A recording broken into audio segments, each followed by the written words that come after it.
Peace and blessings, beautiful souls. I am Brandi L. Bates, and you are now tuned in to Power Podcasts. Thank you so much for listening. I appreciate your presence and your time. We all know how precious your time is, so I just want you to know that I value you and yours. You can find most of these podcasts archived on YouTube via the I Am Brandi Bates channel, hashtag Power Podcasts. But it's of the utmost importance to subscribe to us either on iTunes, SoundCloud, or brandybates.podomatic.com. Whatever your favorite app is, so you can get these while they are fresh and still have their vitality. So today, we're talking about Beyond the Pale. We're blowing the lid off seeing stone technology, and taking a closer look behind the veil of Palantir and other seeing stone technology. Okay, so a Palantir, so I got to break this down in parts, right? A Palantir, for those who aren't familiar, is a fictional, magical artifact from J.R.R. Tolkien's Legendarium. Okay? A Palantir is loosely described as a crystal ball used for both communication and as a means of seeing events in other parts of the world or in the distant past. Okay? The Palantiri, or Palantiri, sometimes translated as seeing stones, were stones that could be used in communication with one another, and also to see many things across the face of the world. And when its master looked in it, he could communicate with other stones and anyone who might be looking into them. So people of great power can manipulate the stones to see virtually any part of the world. So think, J.R.R. Tolkien, very fantasy, sci-fi. If you're not into sci-fi, just try to stay with me, because I'm going to relate it to you today in 2018.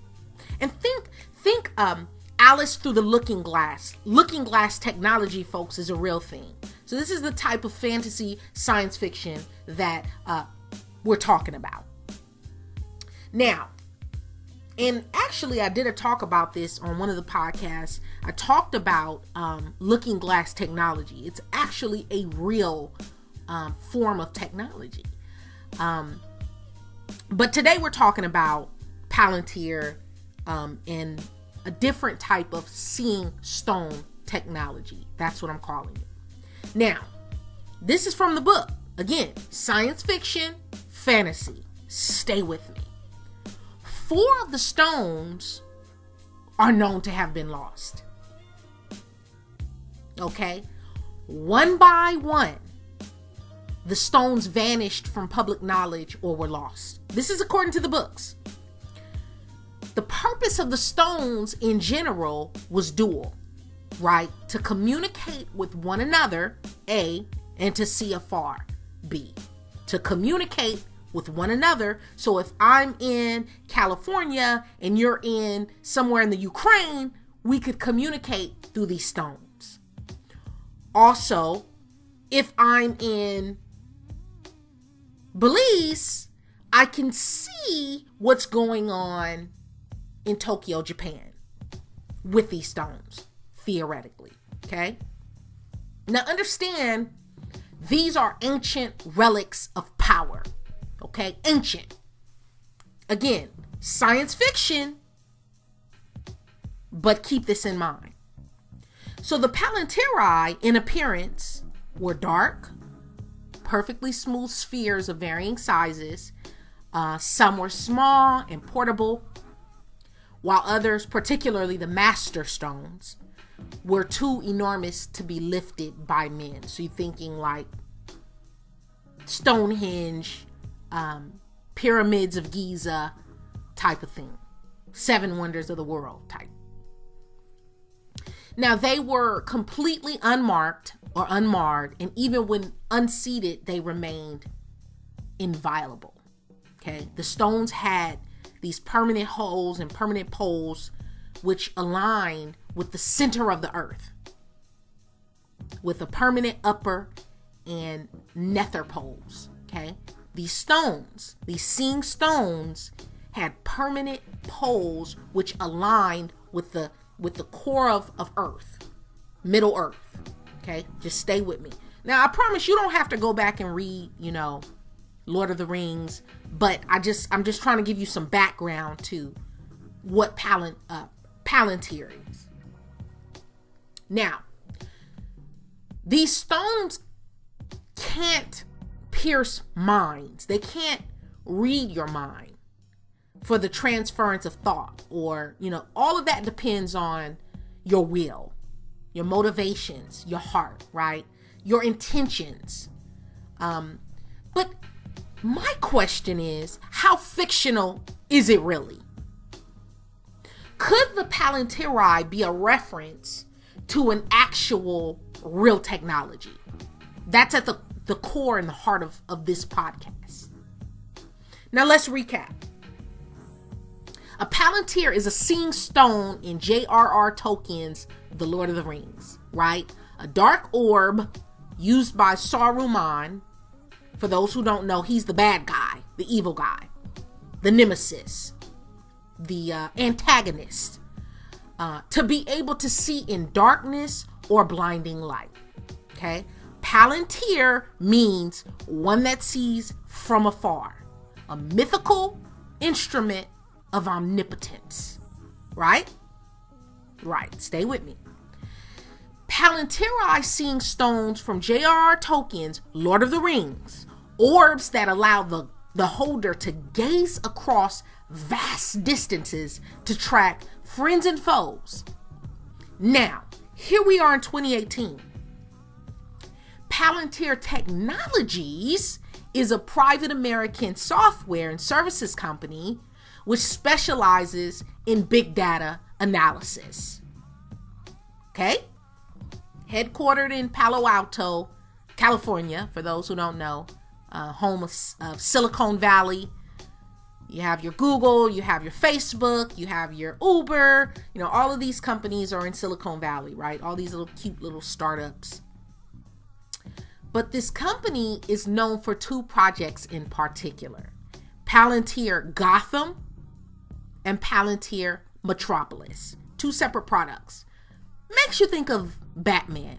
I don't know about you, but Gotham City, Metropolis. Now, why are these companies using the names of fictional, fantasy, mythological, science fiction books and movies and films, franchises, right? Now, Palantir builds software that connects data, technologies, humans, and environments. This is how they define and describe this company. This is how they describe and define themselves. Okay? So stay woke and stay with me. Okay? Tamsin Woolley Barker, author of a book entitled Teeming, Teeming, Teeming, reminds us that life did not take over the globe by combat, but by networking. Keep that in mind. Now, Palantir, this special ops tech giant, actually wields as much real world power as Google, is Peter Thiel's CIA-backed data mining firm. And it honed its crime predicting techniques against insurgents in Iraq. And the same methods are now being sold to police departments all over the U.S. Okay? Now, Peter Thiel, and actually, if you have not already done so, I would recommend you read his book entitled 0 to 1, Notes on Startups or How to Build the Future. Peter Thiel. Excellent book. I'm not saying that I agree with everything this man does, because he is an ultra neoconservative. He is one of Donald Trump's, like, second in command, like, in terms of technology. He's a multi-billionaire twice over, super rich. But I admire his mind and the way he thinks. He's a genius. Okay? But I want you guys to stay woke to the wiles that these people are playing you and the guise that they are operating under. In Minority Report, the movie, the 2002 movie, it's actually an adaptation of the Philip K. Dick novel, Minority Report. Excellent movie. Tom Cruise plays this police officer, right, in the LAPD. And he's this police officer in the LAPD's pre-crime unit. This is fictional, again, fictional science fiction mythology, right? But I'm going to show you how they're using this today. Because, you know, magic, M-A-G-I-C-K, is just technology that we haven't learned. We don't understand it. We don't know how to make it work for us. We don't know how to hone it. But using the premonitions of these sentient mutants called precogs in the movie, the book, the police are able to predict when someone is going to commit a crime before it happens.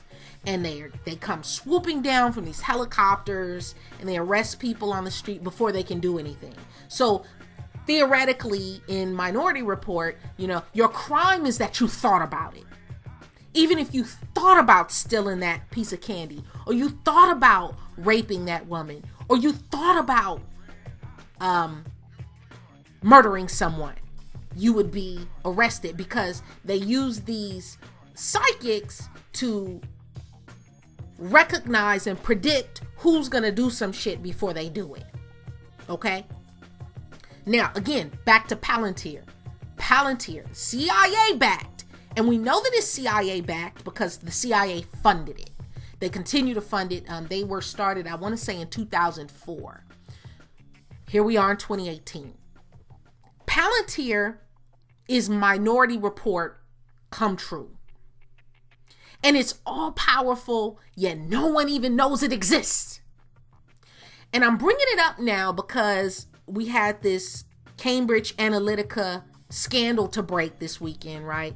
And Palantir doesn't even have an office, folks. It has what they call a SCIF, S-C-I-F, on a back street in Palo Alto, California. And SCIF stands for Sensitive Compartmentalized Information Facility. SCIF. So in 2004, Peter Thiel, the billionaire PayPal co-founder, Facebook investor, and latter-day Trump ally, right, created Palantir alongside a gentleman named Nathan Gettings, Joe Lonsdale, Stephen Cohen, and Alex Carr.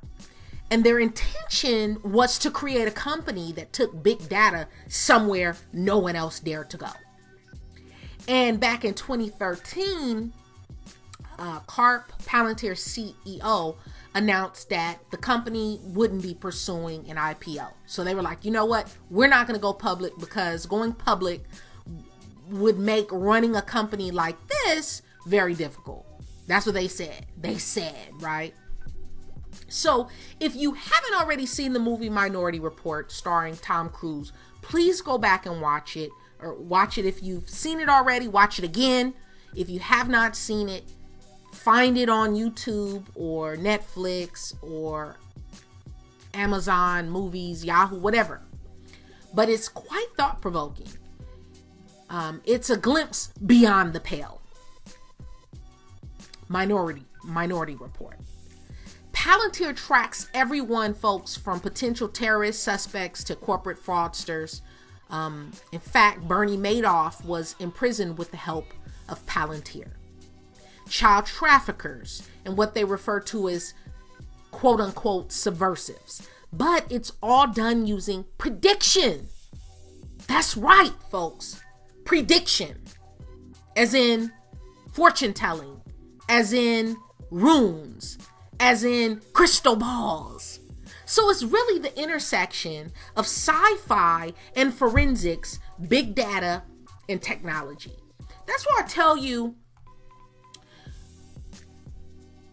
watch these movies. The movies like, Marvel Avengers, the Black Panther, Thor, Superman, Spider-Man, Batman, and all of the multiple franchises that come out of these Marvel conceptions and ideas, because what they will often do is they will symbolically give you glimpses and cues and clues as to what's actually going on in the real world. But most people are so goddamn stupid and have their head up their ass, and they're like, oh, that's fake, that couldn't really happen, and yet and still it's happening. Okay, now Palantir literally watches everything you do and predicts what you will do next in order to stop it. And as of 2013, its client list included the CIA, the FBI, the NSA, the Centers for Disease Control, CDC, the Marine Corps, the Air Force, Special Ops Command, West Point, and the IRS. Okay? Palantir allowed the Marines to basically upload DNA samples from remote locations and tap into information that was gathered from years and years of collecting fingerprints and DNA evidence, and the results returned almost immediately. That's why I said, understand, I can tell you beyond a shadow of a doubt, beyond the pale, Snapchat is also CIA, FBI technology, NSA technology. It has NSA code embedded in its algorithms. So when you put your face in front of the camera, that's facial recognition. You don't know. You're putting dog ears and shit on your picture. It's cute. It's fun. It's fly. You posting it up on your YouTube. You posting it up on your Instagram and your Facebook and your Twitter, and your ass doesn't even know. Now you're collected. They add that to your dossier. They add that to your profile. Okay, that's fine and dandy if you never do anything wrong, or you don't have anyone who looks exactly like you that does some criminal shit. But understand it for what it is. It's one thing to naively and innocently sign up for some shit, and something different when you know what it is and you still choose to take part and participate. Because they won't have any leg to stand on if you didn't sign up for it. Okay, we know that back a couple of years ago, Pokemon Go was also a form of NSA code seeing stone technology, where basically people allowed them to go into their homes, because see, we are turning into a militarized, totalitarian police state, and I'm gonna show you how. Okay, stay with me. But even with Apple, the newer phones that allow you to log in and open and unlock your phone with your fingerprint, now they have your fingerprint DNA. Again, perfectly fine if you're innocent, you never ever commit any crime, you don't look like or resemble any criminals, wonderful. But do you want your DNA out there? Did you give permission? And I'm saying to you, when you blindly just accept some small print, when they say, okay, you want to upload this, you want to add this app to your phone or your device, read these small dotted line, which nobody reads, no one cares about. You just want to get on that shit right in front and floss. But I'm telling you, there are ramifications and repercussions and consequences that come with that. Palantir is at the heart of the United States government, but with its other arm, Palantir Metropolis, remember, so they have a Palantir Gotham and Palantir Metropolis. Palantir Metropolis provides the analytical tools for hedge funds, banks, and financial services firms to outsmart each other. And folks, if you don't know it, Bitcoin is also secretly owned by the big banks, the bankers. I know this is something people think Bitcoin is going to topple the Fed, the federal bank, and topple, the debt system, the fiat currency system, but it's not. It's just another leg of it. That's all. But that's another talk. So Palantir does not just provide the Pentagon with a machine for global surveillance and the data efficient fighting of war, it runs Wall Street too. Really let that simmer. Palantir is exactly what it says it is. A giant digital eye like Saruman's seeing stone in The Lord of the Rings. On the streets of Chicago, Southside Chicago, Los Angeles, East LA, Palantir is getting closest to Philip K. Dick's vision of the future now. In the film, a premonition of an Orwellian thought police state, crime rates drop to zero because the pre-crime unit successfully imprisons all these thousands of individuals for merely thinking of committing a felony. But you've got to ask yourself, is it okay to number one, secretly spy on people without their permission, without their knowledge? Are you okay with knowing that someone can surveil you when you're naked, when you're at home, minding your business in the privacy of your home? You may be making love with your husband or your wife, or, doing whatever it is that you do. Whether you want to smoke a joint, or you want to, masturbate. I'm just being, because I don't judge. It's non-judgment. Whoever you are, whatever you do. You may not even be committing a crime, but did you make it okay for people to just watch you, listen to you, monitor your emails, monitor your conversations, monitor your text messages, monitor everything that you search?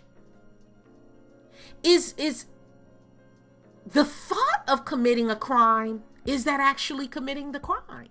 Because I think of killing people, when I'm extremely angry, but does that mean I'm going to go out and do it? No. In the film Minority Report, although it's set in 2054, Palantir is putting pre-crime into operation now, folks. They've already been doing this. We're just talking about it in 2018. They've been doing this since like 2012, 2013. The Los Angeles Police Department used Palantir to predict who would commit a crime by swooping, again, Minority Report style on suspects. Palantir calls its work with the LAPD improving situational awareness and responding to crime in real time. That's what they're calling it. Algorithms take in the data on the location, the time, and date of a previously committed crime or crimes, and then they use that data, and that data is superimposed to create a map of like hotspots for police officers to patrol. So essentially, it's a newer form of profiling. And again, that's fine if you're on the side who's never profiled.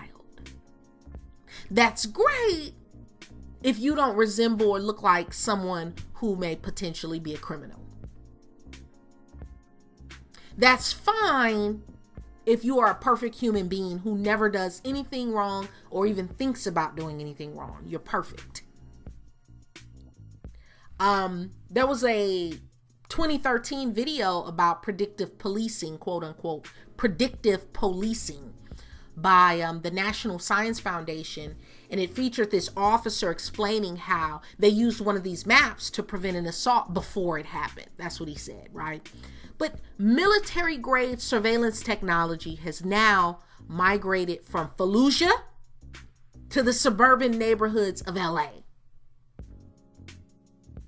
Predictive policing is being used on everyone from illegal drivers. You know, your light is out, you're driving without your license, you accidentally ran to the store, you don't have your driver's license on you. You made an illegal left turn, right? They can send you a ticket in the mail. To petty criminals through this redeployment of techniques and algorithms used by the United States Army dealing with insurgents in Iraq and with civilian casualty patterns. And so the bottom line is that a CIA-funded firm run by an eccentric philosopher has become one of the most valuable private companies in tech, literally priced at between $5 billion and $8 billion in a round of funding the company is currently pursuing. Now, I don't know about you, but for people who look like me, the CIA hasn't always been a friend to our community. Those familiar with COINTELPRO, who were behind the dismantling of a lot of organizations who really meant no harm, but just said, hey, we want to go into our communities. We want to clean our communities up. We want to stop the scourge of, black males being systematically taken out of the home so that these children have no father. They have no male supervision. They have no male protection. And we want to stop, now violence is one thing. We want you to take the violent criminals off the street. But when you have just regular, people who, have a little dime sack of marijuana and you're throwing them in prison for 25 years, and now you have whole companies and dispensaries who are selling it legally, how fair is that these guys are sitting in prison for crimes that others are now being, capitalism is rewarding, right? So you have to look at, the morals and look at all the perspectives of this thing. But Palantir is emerging from the shadow world of spies and espionage and special psyops to take corporate America by storm. And don't think that you may be in South Africa or you may be in United Kingdom. Please don't think that you're not being touched, because you are too. If you're on Facebook, if you're on Twitter, you're on Facebook, Twitter, Instagram, Snapchat, Google, you have an Apple computer, you have an Apple Watch, you have an iPhone, you have Yahoo, you have AOL, you have Hotmail, you're being monitored as well. And the same tools that can predict ambushes in Iraq are helping pharmaceutical firms analyze drug data. According to one former JP Morgan Chase staffer, they said they've saved the firm hundreds of millions of dollars by addressing issues from cyber fraud to distressed mortgages. They've said that a Palantir user at a bank can in seconds see connections between like a Nigerian internet protocol address, a proxy server somewhere within the US, and payments flowing out from a hijacked home equity line of credit. Just as, military customers piece together fingerprints on artillery shell fragments, location data, anonymous tips, and social media to track down Afghani bomb makers. Wonderful and fine. We want you to get the bad guys, right? We want you to get the bad guys. But this brings me to Facebook. Facebook.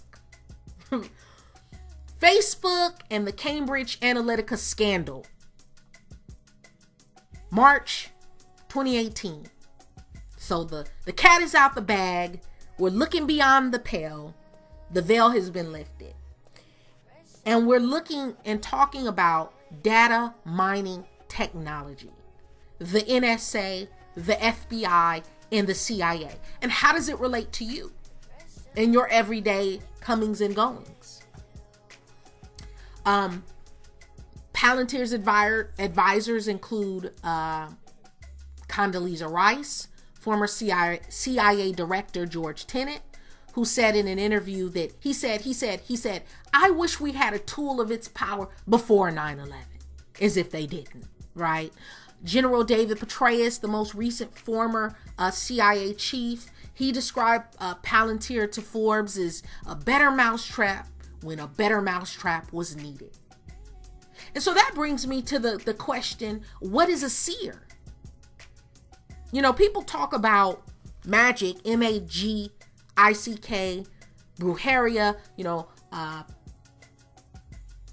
reading runes, crystal balls. People talk about that as if it's a pseudoscience, but I'm showing you and demonstrating how they are literally using this in real life, Silicon Valley, modern day 2018, using these ancient sciences. And the more things change, the more they stay the same, and how history repeats itself, and how sorcerers have always been in power. And so when I talk about how these sorcerers use numerology, and they use all types of ancient technology to enrich themselves. And it's just the people who are out in the dark have no idea that this looking glass technology is real. But a seer is defined as a person who's supposed to be able, through supernatural insight, to see what the future holds. That's a seer, right? Or soothsayer, oracle, prophet or prophetess, diviner, visionary, fortune teller, right? Crystal gazer, clairvoyant, psychic, medium. And we laugh at these people, and we laugh at the people who, quote unquote, follow them and go to them and finance them. But I'm telling you, these people are in the NSA. And so over the weekend, news broke that Cambridge Analytica, a data analytics firm that worked with the President Donald Trump's election campaign, had extracted Facebook data from 50 million user accounts. That's just what they're telling you about. Why did Cambridge Analytica, the analytics and marketing firm that worked for the Trump presidential campaign, want to know what 50 million people liked on Facebook? And the answer, as we've learned, is that the firm, which obtained the personal data of tens of millions of users without their consent, sought to develop a psychographic profiles of them. In simpler terms, Cambridge Analytica hoped to leverage Facebook data to understand the personalities of its users, and then in turn use that information to match advertisements with the people most likely to respond to them. That's what they were doing. Folks, our digital footprints do paint somewhat of an accurate picture of our personalities. This is why I've said it before and will continue to tell you all to delete Facebook. It's merely a public CIA-style dossier on you. Again, when you know better, you do better. And so some people are saying, well, how is that different from Twitter, or how is that different from Instagram or YouTube? Or the difference is this: Facebook asks you, and most people volunteer, your date of birth, what city and state you live in, what schools you graduated from, what schools you've attended, all of the people you know in your sphere of influence, whether it's, people you grew up with who lived on your same street, people you went to school with, people you work with, people you've met online, people you've met at the gas station, etc., etc., etc. Then we willingly post pictures of our babies, their shit, their private information, right? We're putting it all out there as if child predators don't collect these pictures. And that's a whole nother can of worms. Then people check in, right? Oh, I'm at the gym, check in at Facebook. Oh, I'm at Olive Garden, checking in. Look at what I'm eating, picture their food, checking in. So then we know where you are at all times.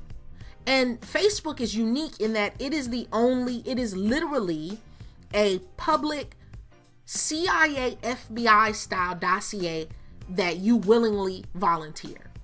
So back in the day, COINTELPRO, they would have to send in agents. They would have to send in secret informants who were typically guys who had been arrested for small shit, right?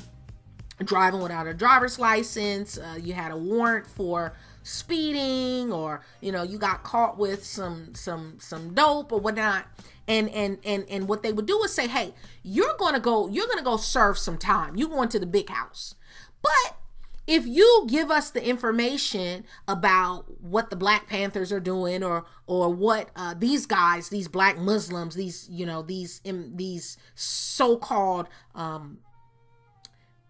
RBG and political enemies of the state, tell us what they're doing. What are their plans? If you go in and act like you're one of them and come back and tell us, we won't give you any time. And where I'm from, we call that snitching, because that's compromising whole movements. And a lot of people have been put in prison for things, they haven't done. But again, that's a whole nother show, whole nother talk. So you're grown, right? You're grown and you can make your own decisions. But when someone tells you who you are or who they are, believe them. When someone tells you who they are, believe them. And some may say, but I'm not committing any crimes, so it doesn't matter to me. I don't care if they have my profile. I don't care if they have my fingerprints. I don't care if they're reading my emails. I don't care. But there are hundreds of people sitting in real prisons today for crimes they did not commit and for mistaken identity. And it's entirely plausible that people can build a psychological profile of you from your online activity alone. You go watch porn, they got it. They know what you watched.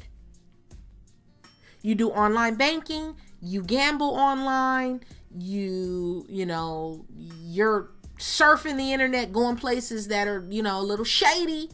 They now have that on you in the event that you do some later shit wrong without your permission. And so personality is most commonly measured on a scale known as the Big Five. They use this, and it's a psychological assessment, the Big Five. And it's based on 5 well-established traits: your agreeableness, neuroticism, openness to new experiences, extroversion, and conscientiousness. And our levels on these traits tend to be relatively stable throughout our lifetime, with some exceptions. So in other words, a lot of times a psychopath, we see signs and red flags of sociopathic behavior early on, before they become just full-blown out serial killers or rapists or what have you. But it's no big mystery how levels of these traits are related to the things we like, buy, and spend time with. And essentially, Facebook is not only one big CIA psyop, but it uses people and studies our behavior like lab rats. And the bottom line here is that our digital footprints leave impressions of ourselves. And Facebook is hardly the only source of this information. The programs that can collect it and analyze what it all means are only going to grow more sophisticated. They can also turn your phone and computer's camera and microphone on remotely. They can listen in even when your phone is off. People say, well, I turn my shit off. Unless that battery is taken out and it's in a completely different room, they can turn it on remotely. And it really, for me, it took me talking to someone who actually is in intelligence, who's actually in, the military, and they themselves, tape up their microphone on their computer, on their laptop. They themselves cover the webcam. They themselves are very conscientious and aware of what they say over the phone or via email, right? But 70% of smartphones and smart TVs contain NSA Seeing Eye technology embedded. Your financial records are also monitored, which is why all employers are now moving to solely paying you digitally, because they want to know what you're doing with your money. See, they can't track cash. That's why more and more people are being discouraged from carrying cash and buying things with cash, because cash can't be tracked. But I can track your paychecks. I can track your salary, and then I can tax you. And you can't lie about it because the numbers are there and the records are there digitally.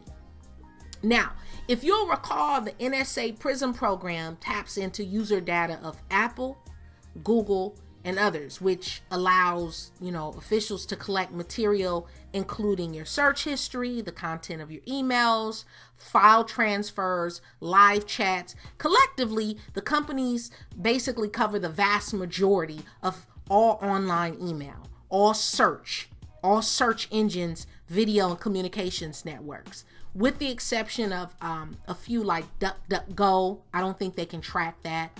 They can track Bing. Someone said they can't track Bing. They track Bing too. But this includes all of your email, your video chats, your photos, your stored data, your VoIP, file transfers, logins, and all social media. It's safe to say all of your social media is monitored. What are the ramifications? What are the results? Even if you're doing nothing wrong, you're still being surveilled. This is an earmark of a military totalitarian state, folks. And I know a lot of people haven't read about or studied or researched Nazi Germany, Hitler's Nazi Germany,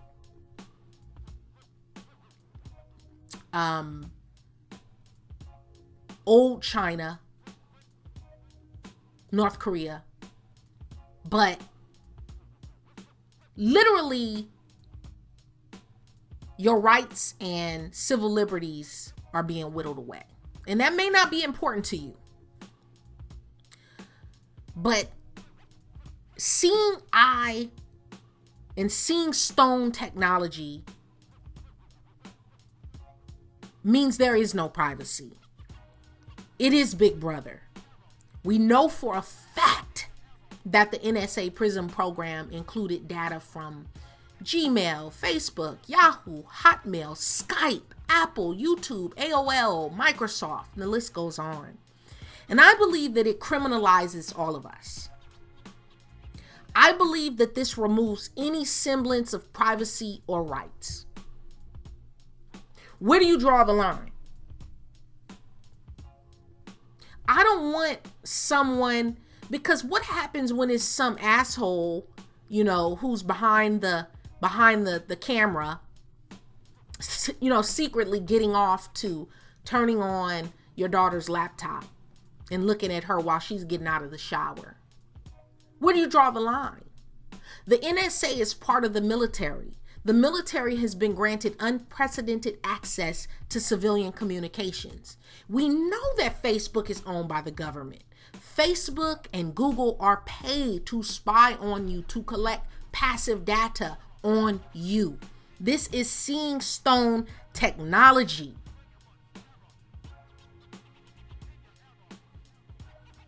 These covert actions. Why? What are the motivations behind this? Have you thought about your privacy that you put at risk? Have you thought about what would happen if that information falls into the wrong hands? Understand the totalitarian nature of surveillance and the police state. Is the United States turning into a militarized police state? You have to ask yourself these questions. Like the internet, the stone's original use was benign communication in The Lord of the Rings. For those who haven't read it or don't know, it was benign, it was friendly, it was good. but they were used by the evil Sauron, right, to spy on his enemies and see into their hearts as well. And I am saying that that's a perfect metaphor for the surveillance state, the totalitarian, militaristic police state. And if we're not careful, we will open our eyes and we will literally live in a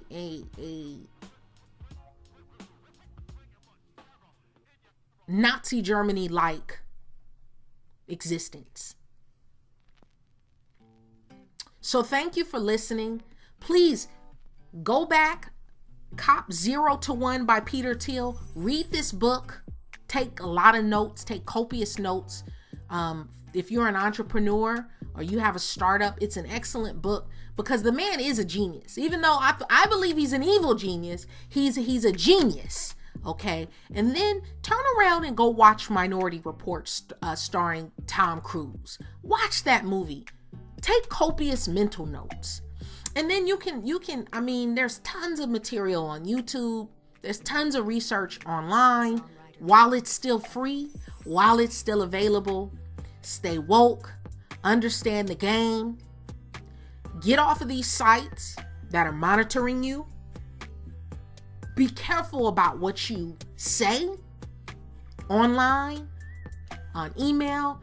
Every day somebody is getting fired because of some shit they put on Facebook, some shit they put on live. Just, be conscientious. I know you might be young and you don't give a fuck right now, but one day you're going to be older. You're going to have children. You're going to have a family. You may have a career that you've worked really extremely hard for, and you don't want some shit from like back in the day to come back and bite you in the ass, and that's not even where you are mentally anymore. Be conscientious and understand that there is no more privacy. You have zero privacy. Don't make a porn, amateur porn video and post it on your cloud, or take, nude shots and post it on your cloud and not think that someone else is seeing it. Just assume the shit's out there, and just cover your ass. Folks, have a wonderful rest of your day. Have an amazing weekend. Stay prayed up. Keep God first. Thank you for listening. Peace.